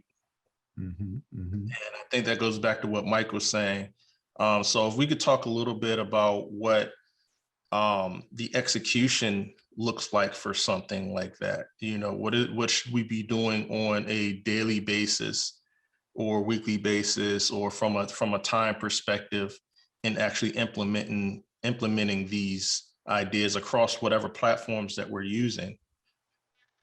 So when you say execution, are you saying what kind of graphic I should create, or what kind of messaging I should put on this thing, or should I use pictures versus video?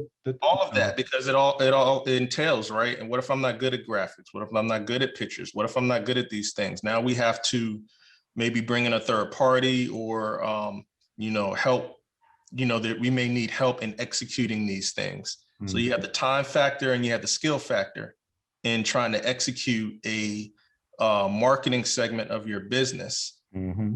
And a lot of times that may take you out of actually running whatever business it is, depending on how closely it relates to that. So I'm just, trying to understand from an execution standpoint, what maybe some other people are using.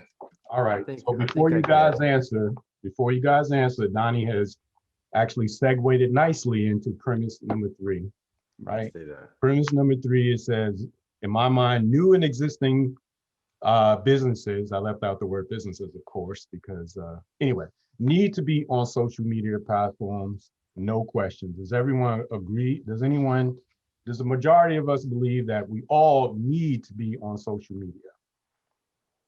Yeah. Some form, Cool. yeah.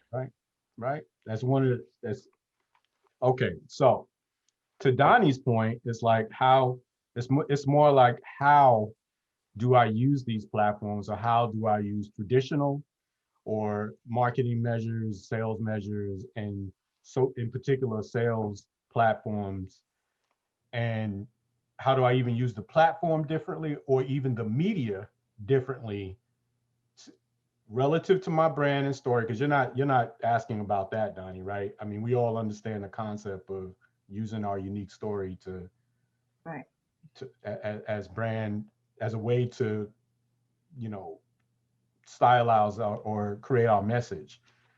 So without making this question too difficult, is there a way to compare all the benefits of the different platforms, ad formats, features, audiences, and content strategies to help advance your business? Can I add just one other piece to that too? And while you're talking, if you can also provide some feedback on hashtags and why they're important to use along with the social media environment. Yeah. So this is, in my opinion, an execution question for that we can be shared with the participants. How should they be doing this? So if I could kind of jump in and take this one, I think a lot of it is going to be dependent on what medium is going to be most aligned with how your audience wants to consume information or content. Some depending on what your story is, depending on what your offering is, sometimes long form text will work far better than a video. Video is a temporal content medium piece, which means that it's not something people can glance at. People need to stop and watch it. Not everybody is in the position to, nor do people want to. Everybody's going to say, you got to start doing video. I do a ton of video, and I do not always recommend people do video because it really depends on how people want to consume your content and what your call to action from the content actually is. Every platform has differences, but you have to understand those differences. People do not consume long form content very often on Instagram. You're not able to put long form content on Twitter. You're not able to put any text content on TikTok. LinkedIn is a good medium for a totally different audience. The amount of times people visit LinkedIn is dramatically different. So I think this question here, I think does lend itself to, like earlier I said, like I'm not a big fan of like strategy this, strategy that, but I do think from a high level, you do need to understand what mechanism or what strategy you're going to use or what tactics you're going to use across different platforms if you choose to use multiple. But a lot of it is going to be based off of what people are going to consume. Not everybody is going to be watching a video. I do videos and not everybody finishes them. They just think it's cool that I do them. So it ties into a benefit on my end, but people don't finish my 10-minute videos. I need to do a better job maybe, but YouTube is a search engine more than it is a social platform. Monet, you just brought up hashtags. Who searches for hashtags on Facebook, right? I'm still seeing people put statuses and they're putting hashtags on Facebook. No one searches hashtags on Facebook. They hardly search hashtags on Instagram, so unless it's extremely unique, like hashtag Black businesses in Florida or hashtag, Black virtual reality technology or something like that. But hashtag business, you're going to be messing up your social media platform. Hashtag marketing, you're going to be messing up your social media platform, so but because you're going to get the bots. So you do have to create some type of strategy around it, but you got to understand the platform. So that sounds like a plug for planning and strategy, right? That is, yeah, that's a plug for strategy and planning. Yeah. Because you can mess yourself up. You could expend a lot of energy doing the wrong thing if you don't identify what platform. I see people killing themselves with that. Yeah. Right. And I would add to that, like, you also have to have a certain amount of restraint too, because some people will feel like, oh, I got to be on everything because everybody's here. You know, they have the FOMO of social media, right? But you have to know what is the right social media platform for what you are trying to uniquely sell. Like for me being in a creative industry, I search more for, I use a lot of photographers. I search more photographers on Instagram than anywhere. You know what I mean? Because it is the perfect medium for me to see what a photographer does. You know, it's short and sweet. It makes it very easy for me to look at a body of their work in a very concise manner. The hashtags that they use there in order to identify themselves become a really easy and searchable way. It also connects me to the art community that they're connected to. So that becomes the other thing that's important about making those critical choices about where you want to show up as it relates to your specific type of business. I would also jump in and say, to answer your question, Donnie, in kind of like a way that can be applied if you do decide to implement, you know, like marketing on social media specifically, is to create a content calendar. Planning out your social media in advance is how I'm seeing most companies and even small businesses now put their content out there. They plan it ahead, you know, doing it every day is not only taxing as far as you trying to think about what the content is, but, you know, you can be inconsistent because you might forget to post. So if you just create a simple content calendar where you might plan for like a week, 2 weeks, 30 days, you know, it's up to you, and kind of just vary the content that you do put out there. I know myself as a millennial, I like seeing content that kind of varies. You know, I don't always like to see ads in my face, or, you know, I'm looking mostly at lifestyle when it comes to products. I'm not just looking at the product, but like, how is it used? You know, how are other people using it and things like that. So when you're creating your content calendar, you know, you can make sure that you are giving informative information. You're also sharing stories. You're also promoting, just kind of add different content to your social media platforms so that it is not just ads or not just stories. I think that's something that can be valuable.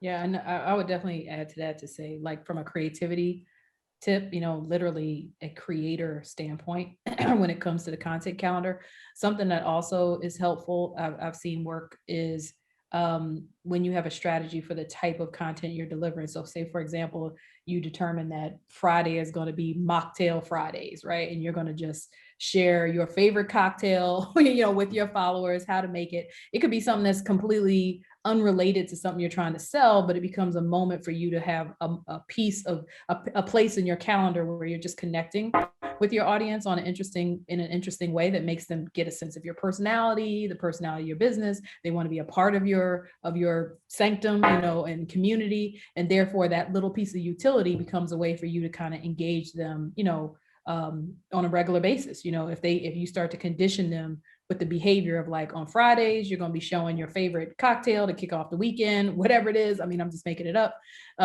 It can become a behavior pattern that you create and how they come and visit your social feed and your social channels and get a little piece of utility from you as well. So I would think about things like that as part of the content calendar, you know, that make you human as a business. What I've been, that's good. Les, we have several questions in the chat. I know, go ahead. I'm getting ready to have a me moment and I don't want to do that. So go ahead. Right. So National Notary Public asks how are we killing ourselves using hashtags? Anna Woods wanted to know what the goal of using hashtags is. Nicole Crawford asks, has anyone had success using social media ads, significant success? And then Darren Woods is asking which demographics, age, income, race, denomination utilize or favor which platforms? Do you all have any insight into that? So I think so National Notary Republic public. So hashtags were used as a mechanism to turn social media into a pseudo, well, not turn it into, but to leverage some type of search capability on social media. It was started on Twitter, then it made its way over to Instagram, and Facebook began to adopt the ability to use the hash as an index or a taxonomy on social media. The issue with it, the reason why it's killing many people's social media, is because not only was hashtags introduced to be able to create some type of search capability or indexing capability, a tagging capability, but bots also came into the picture. So software companies began to create these bots to be able to also interface with hashtags. So an example would be, if you put, and I challenge you, you could do it right now. Go on Instagram, make a post and do hashtag marketing. I guarantee you, you're going to get like 20 new followers, but they're all going to be fake. Some are going to be from various countries that you don't even know existed. And the reason why is because the bots are going to start attacking it. Hashtags are best utilized if it's used in an extremely unique way. So it could be used to index off of location, or it could be used to index off of specific things that other people are going to be searching. Your hashtag will only be found if other people are searching for it. So if you, again, if you hashtag, black Florida, black entrepreneur, right? Like that's specific enough for if somebody's searching for that, they may come across you. If you have a hashtag that has 5 million people already tagging it every single hour, it'll never benefit you anyways, So focusing too much on hashtags can definitely impede your ability to grow your social media.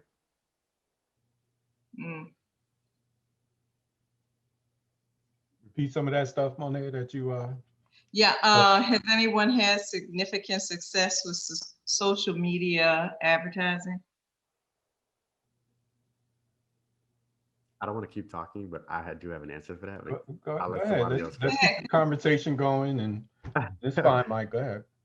Okay, so I run a lot of ads. And I find success with ads when you make them more human, but also when you make them sticky. So I encourage a lot of my clients not to run ads to specific offers, because people don't always. I mean, we're overburdened with ads nowadays. Everything is an ad. Every three posts now on Facebook is an ad, depending on how often you're opening it. So the success that I'm finding with ads now is running people to things that are more sticky. An example of a sticky ad is, like, let's say I have let's say I have a company that sells diapers, right? I'm not gonna run an ad directly to a diaper offer. Hey, get this coupon to get these diapers $5 off. I'm gonna start a group. I'll start a group of mothers or parents, and I'll run ads to the group. Now, what's gonna happen is I'm gonna fill up that group with thousands of parents, and I'm able to market whatever I want to them organically afterwards. So it's sticky. After I run the ad, I'm able to utilize the engagement that I had from it over and over again, because I brought them into something that I'm able to somewhat control. If you did want to leverage another platform to communicate with those people that you brought into a group, a requirement to get into the group could be their email address. So while I don't want to say in the past, but most people are driving people to landing pages and says, hey, this one-time offer, it's not a one-time offer. I'm going to say that again tomorrow. But if you drive people to a group, if the requirement to get into the group is their email address, and you can maybe ask them a question or two, that gives you the ability to now add them to an email platform. So yes, ads are actually necessary. If you're a business owner and you're not running ads, you're losing. This is a pay-to-play environment. Facebook, Instagram, all these platforms they're not managing this platform because we're able to share content for free. If anything, when you post something on your business page, nobody is seeing it. I can probably hop on everybody's page in this chat, and if you're not running ads, I guarantee you're making posts and you're getting 1 like or 2 people are seeing it, and you might have 5 million followers. The cost to run ads is very low, but you have to do it. You have to do it. You just have to make sure that your cost to acquire leads is extremely low. But there's plenty of people getting tremendous success on ads right now. Mm-hmm. All well said. And I think to Mike's point, going into running Facebook ads with the expectation that the first time somebody's going to see your ad, they're going to click and convert into a sale is kind of setting yourself up for disaster.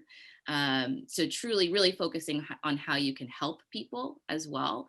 In addition to having content that's really engaging or pointing them to a community, certainly will help to generate leads. I'll use the t-shirt example again, for Ladine, right? She runs a t-shirt company.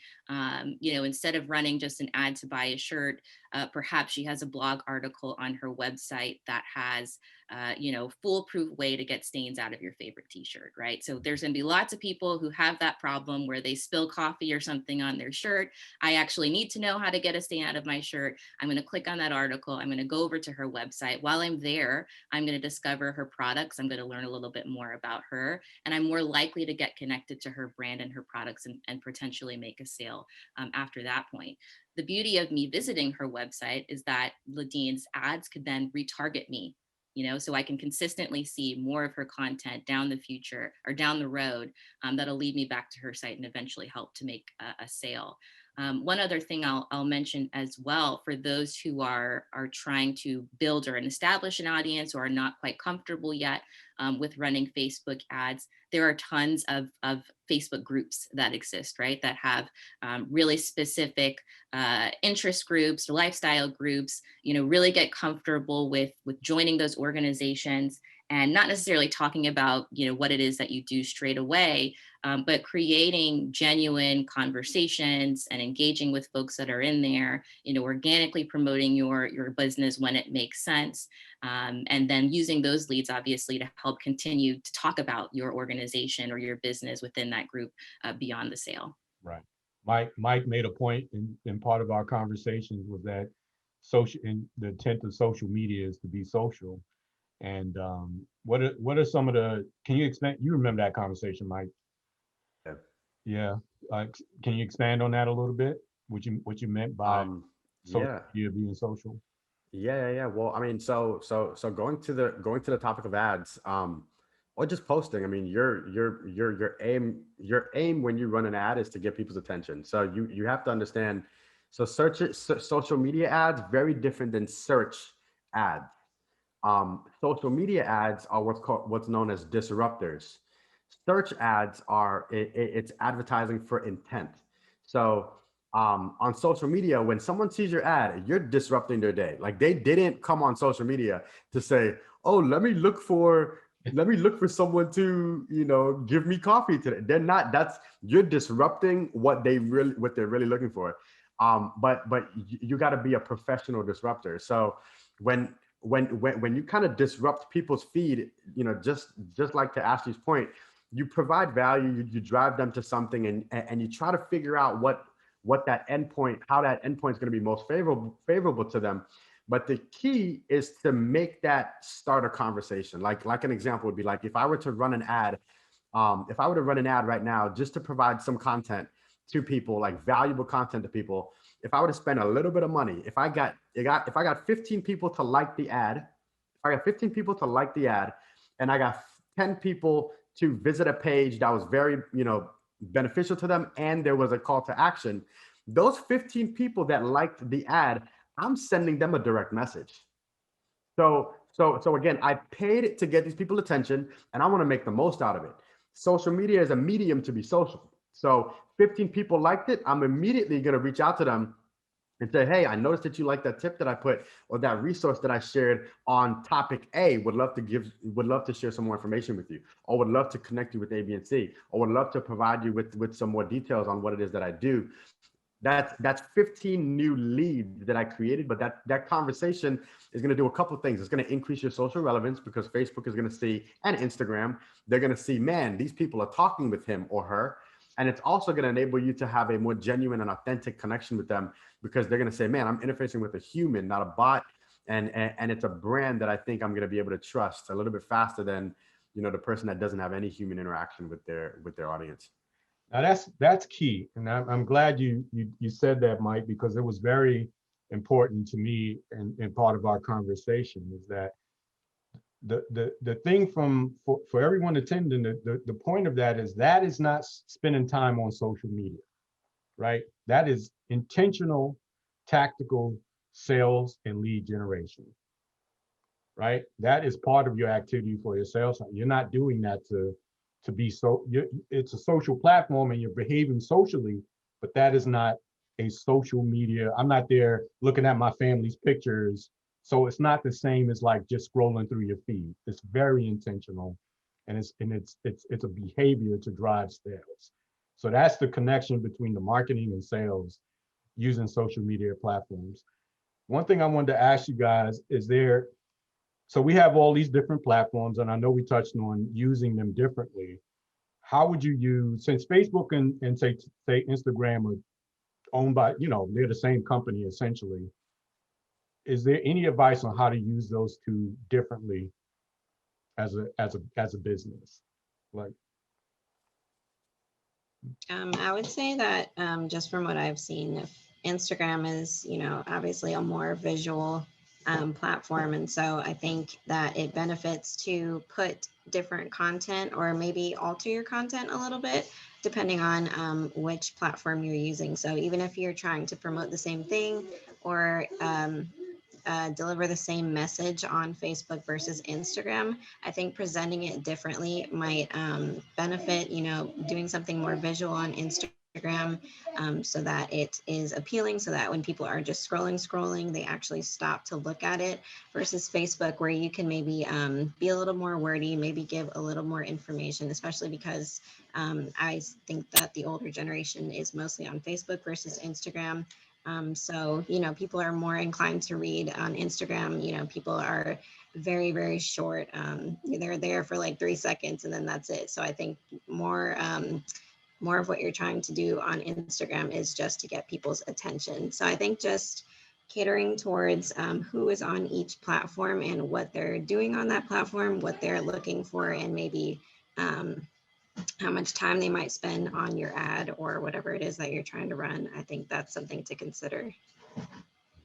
Yep. Okay. All right. So we have about 15 minutes, 20 minutes left to the session. And there were some questions that I wanted to get in, and they were centered around this notion of professional advice can help participants be successful. And what I'm really looking for is this tried and true methods you recommend so entrepreneurs can, be successful in terms of marketing and selling. So, but before they do that, I wanted to, so I got 4 questions that I want to ask you guys, and I really just want the boom answers. Okay. All right. So in this question, I want to relate it to planning versus tactics and execution. If strategy is not as, relevant or long-winded as it used to be, what tried and true methods of planning and strategic planning would you recommend entrepreneurs do keep relative, I guess I can leave it right there. Is there a piece that you recommend they do in terms of planning and strategic planning? I mean, I'll start since I know Yep, I want the you to start. narrative that was carried over was from that statement I made. So, all right, so let me, I'm not going to backtrack on my statement. I have 100% conviction about my statement. But when I made it, it was more of a sequence thing. It was more of a sequence thing. I'm not saying that no one should have strategy. What I'm saying is that strategy comes after the action. Okay, so tried and true methods to deploy, like an example, tried and true methods for entrepreneurs to help them market and sell effectively and see results. You do not spend a dime on ads. Do not spend a dime thinking about marketing until you talk to 100 to 200 people. Period. Anybody that does that is wasting their money and they're wasting their time. You need to speak to 100 to 200 people, find them, figure it out. That's that part of it. I think people are skipping, and what's happening is they're doing the wrong thing the right way. One of the questions inside of the chat, I'm going to address that as I'm speaking to this. Is there a rule for how often you should post on your platform? No. I personally think people need to post less, share more. Everybody's telling you need to share a post every single day. I am anti-sharing posts every single day. If you're going to share a post, make sure you get it into the eyes of 100 people to 200 people, period. Look at what their response is. They're going to tell you exactly what they think about it. If they don't respond, they just told you exactly what they think about it. They don't care about it. If they respond, they told you exactly what they thought about it. They care about it. So when you start to look at what people care about, that's going to develop what your true method is. That's going to develop what your tried method is. Mind you, it's tried and true. You got to try, right? Most people are skipping the try and going straight to the true. They're like, oh yeah, this is true. You didn't try. You didn't do anything, right? So you can't market until you speak to 100 to 200 people so that you could say this is a relevant enough sample set to know this is the content that my audience wants to see, and these are the lessons I learned, so I'm doing the right thing the right way. And you should and will see results from it. If the results are negative, you still saw results.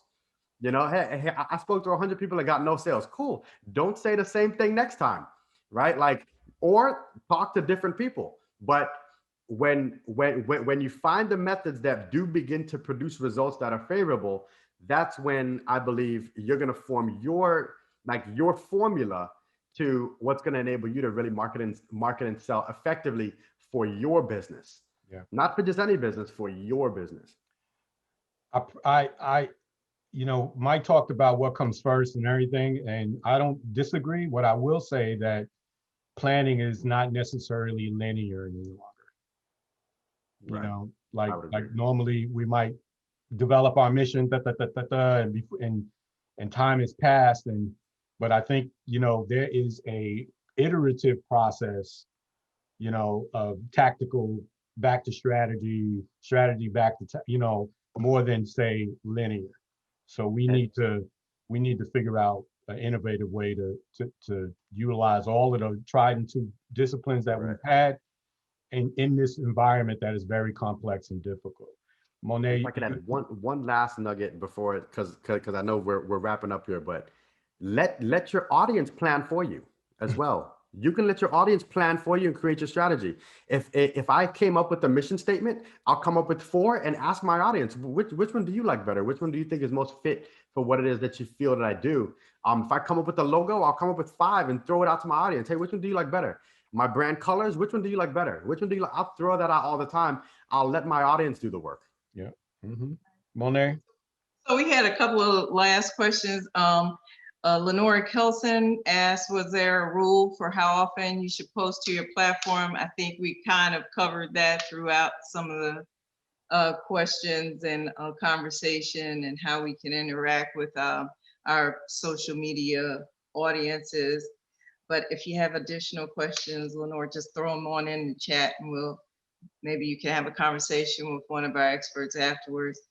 And Dr. Kimberly Harden asked, was anyone using LinkedIn to promote their business? I mean, we talked a lot about Facebook and other social media platforms, but LinkedIn was kind of one of the ones we didn't talk about too much. And she says she sees more and more people posting videos on LinkedIn. So is that another viable platform that the experts see being used regularly, or has that kind of died down? Well, my thought is that like the difference between platforms, even though they all kind of have similar tools and methods and audience, and some have similar audiences, how I use them differently. I'll use LinkedIn for one thing, Facebook for another, Instagram for another, and so on and so forth, you know. And to Mike's point, I just kind of do some stuff and see what works. And then the stuff that doesn't work, I just leave it alone and then try to work on the things that do work in terms of feedback or comments or other measures that I might feel are success measures. So I think the short answer is yes. I think LinkedIn is a valuable tool, but it also depends on what you're trying to do from a branding positioning standpoint. You know, one of the questions I wanted to ask that came up is like, are there any how or when should entrepreneurs utilize a team or outsource the need? Who should be part of their team? You know, like content writer or social media manager, graphics designer, etc. When is a good time to start thinking about that?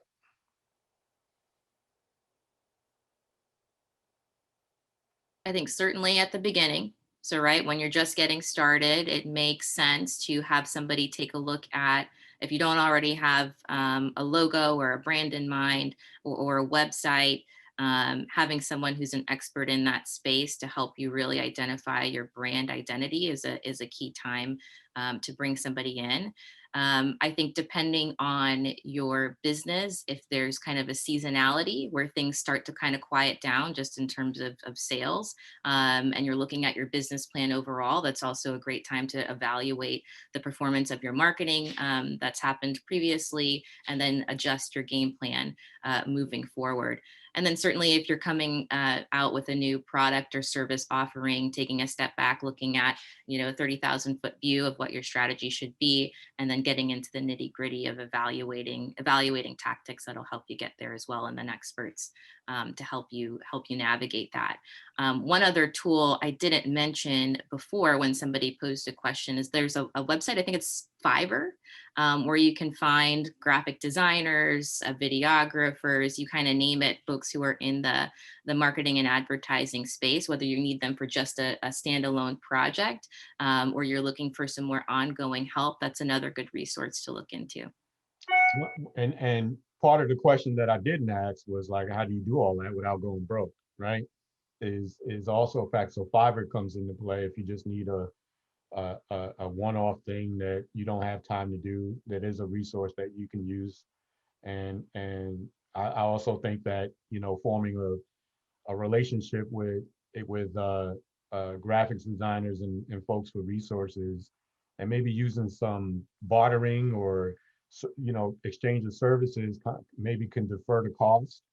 Transactional is always good to within your budget, is always a way to keep costs low relative to getting the value that you want, and really doing some of those things that Mike was talking about in terms of following up to ensure that whatever investment you're making from an outsource standpoint is realizing your return in your sales return. So it's a lot to manage, but this topic of sales is key. Okay, so panel, any last minute things that you can leave this group with that they can use? 1 point a piece that could be a nugget that everyone can take away and use as something to advance their business in terms of sales and marketing. Vita, I'll call you out. Yeah, you're gonna put me on the spot first. Put you on, since for last, you gotta, Oh, that's wrong. No, I would definitely say that, crafting a brand voice is critical, and making sure you're being true to that voice in your business, not just how you show up when people are physically interacting with you, but your social voice, very important, so that people can understand who you are as a brand, how you sound, what they can expect from you. I think that's really important. I know in my business, I work in bigger companies, but that's something that's really critical in terms of how social voice is used in the places that I've been. And I just wanted to add this to that last point we were just talking about the team and trying to have somebody work with you when you're trying to minimize, output and funds, in terms of doing that. I mean, don't be afraid of getting an intern, maybe getting a young person who's hungry, who's in college or at the university level that is, astute but smart and knows the space. They could at least be someone who is boots on the ground for you to do the posting, to be like the social media manager or a copywriter who, once you have crafted that voice, they can kind of channel that and kind of lead the charge and maybe writing some of those social posts for you. So I definitely wouldn't shy away from the idea of taking on an intern to kind of help you get off the ground, to just do some of that legwork. But yeah, I think my big advice is just making sure that your voice is consistent. You have a social voice as a brand. Mike. Big takeaway. I know it's about marketing and sales. I'll just talk about sales since that's like the end point. I would say take a blank sheet of paper. At the top of the paper, put like a goal, a sales goal, right? I want my business to generate this amount of money per quarter or per month or per week or whatever it is. Then underneath it, write down time, energy, and money. And then I would put some notes under time, energy, and money. How much time are you willing to devote towards achieving that goal? How much energy are you willing to devote towards achieving that goal? And how much money are you willing to devote towards achieving the goal? The time plus the energy plus the money should not exceed what the goal is. Otherwise, you're not excited about the goal. And then after you realize that, hey, this is attainable, then you can start taking notes about what results came out of it, whether it's favorable or not favorable. And then that's when you start to create systems. And for those of you that don't know the acronym for systems, system stands for save yourself time, energy, and money. But everything starts with you doing everything one by one, and then you look at what created success, and then you form your systems around it. So write down the goal, look at how much time, energy, and money you're looking to devote to it, then form systems around it. All right. Ashley? Yeah, I think a lot about, I'm a brand person, right? And so I think, to Vita's point earlier, understanding your brand voice is important, but I think also really just having a well-defined brand in general, both from the visual aspect, in addition to your voice, in addition to what your approach is for engaging your ideal consumers, getting really clear on that will help a ton by the way of identifying, how you're going to reach your ideal consumers. And I think Mike actually touched on that a bit earlier too, is knowing your audience really, really well. That's going to reduce so much stress if you know who you're after, and that your brand, from a voice and again, a visual identity perspective, is going to connect with them. It just makes the work a lot easier. And I'd give you a similar homework assignment, right? In terms of jotting down, some notes on a piece of paper, just some adjectives that describe your brand. I'll stray away from the t-shirt example because I've used that a couple of times already, but I'll use Melissa's academy, the True Homeschool Academy, of which I have to plug because my son is a former student. And I know she does an incredible job. So I know her brand really well. But she is a helper, right? She's an expert. She approaches her curriculum and her relationships with her students from a motherly perspective. And so all of the content, the messaging, the imagery that she puts forth on her website or her social posts should always reinforce that. And so kind of going back to what that blueprint is that she establishes at the beginning will help reinforce and then just make it a lot easier for her to know that she's always after her North Star when it comes to her marketing efforts. Last but certainly not least, Ladine. Yeah, no, kind of just piggybacking off of what Ashley said. That was, great what she said about the brand style and kind of just using adjectives to kind of figure out who you are and what you're trying to tell people about your brand and your business. I'd say as a designer, visual is everything for me, but I think also just how the generations are moving along on social media, it kind of seems like visual, video, things like that are becoming just more of what people are interested in and what they're looking at. So I would say first impressions are very important. So, spending time on, your logo and your color schemes and just different things that people are going to see about your brand for the first time. If it's on social media or even a business card or, any of those traditional methods of marketing, I think that how you represent yourself is often the first impression of, what people think about your business, what your product might be like, how your services are, what's your culture. And so I think to spend time on those things visually can be really beneficial. And that's something that I would suggest to do. Awesome. Okay, so that is kind of, so hang on just a few minutes, right? What I'm asking folks, before they drop off, is to drop their email into the chat box. Now, this platform right here doesn't automatically do that. The next one will, but I'd like to send out a survey to understand the benefits, the impact, and so on of this platform, this style of presenting, and the content and everything that went on here. So if you can do that before you sign off, that would be awesome. The last thing is that we are about to start, or we're still taking applications and finalizing the things that we're trying to do for cohort number 2. We're closing up cohort number 1. We had about 17 different entrepreneurs, and all of them have benefited from this program in different ways. but it also taught us a lot. So the board and the sponsors are talking about different ways that we can add more impact more efficiently. So what I'd like for those who aren't already to follow BVF, send me an email, go to our website, understand our story, and consider signing up for the program. We already have a few who've already registered, but we're looking for more to make more of an impact. And so that's my call to action for this team is, and make sure that you understand the value of this program. Reach out to me. You can find all our information on our website there at blackventurefund.org. There's multiple ways for us to connect through social media. So lastly, I want everyone to thank the board, thank the sponsors, and certainly thank our panel of experts for giving their advice.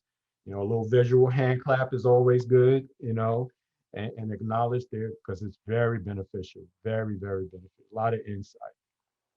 So with that said, unless there's anything that our board members, I think we have about 4 or 5 of them on. And any parting words from our board president? Are you good, Darren? Do you think you need to say anything or want to share anything? Really don't need to say anything, but from the bottom of my heart, I want to thank you guys. I think as Black and brown business owners, what you said today, your wisdom, your insight, your subject matter expertise. To be quite frank with you, I wish we could get this out to another 1,000 or more Black-owned businesses, because it was absolutely fantastic. Mm-hmm. And it's great to see people of color that have this expertise and are so willing to share it with us. So we're grateful and we're thankful. Thank you, guys. Thank you. I also want to extend my thanks on behalf of the execution team and my wife and everybody involved to say thank you. And with that said, I'm going to ask Miss Woods. I always love the way you pray, so I'm going to ask you if you can pray us out and let these fine people get on with their weekend. Sure, my pleasure. Thank you. So God, we humble ourselves before you this morning and give you all the praise and all the glory for the wisdom and knowledge that you have allowed to be shared this morning, oh God. And we pray that as we gain this wisdom and knowledge, that we can apply it to our individual businesses, and God, collectively, that we become a force to be reckoned with to glorify your kingdom through the business engagements that we're all engaged upon. God bless the panelists this morning who shared so freely their wisdom, their knowledge as we go forward, oh God. Bless their businesses, bless their hands to what they do each day. And God, be with Les as he carry this BVF forward. And God, I'm just so eternally grateful for your grace and mercy. In Jesus' name, amen. Amen. Thank you, Anna. So Mo and I, we traditionally hang out until the end in case there's some other questions and things that we can answer about the program. But with that said, I want to again thank everybody for their participation. This was awesome. We're going to figure out how to replay it and not just put it out there, but add some more value to it and make it resourceful. And if you see it, share it. But that means liking our page at least. So if you don't mind, just go on our various platforms and do that for us. But with that, enjoy the rest of your day. And again, panel, thank you.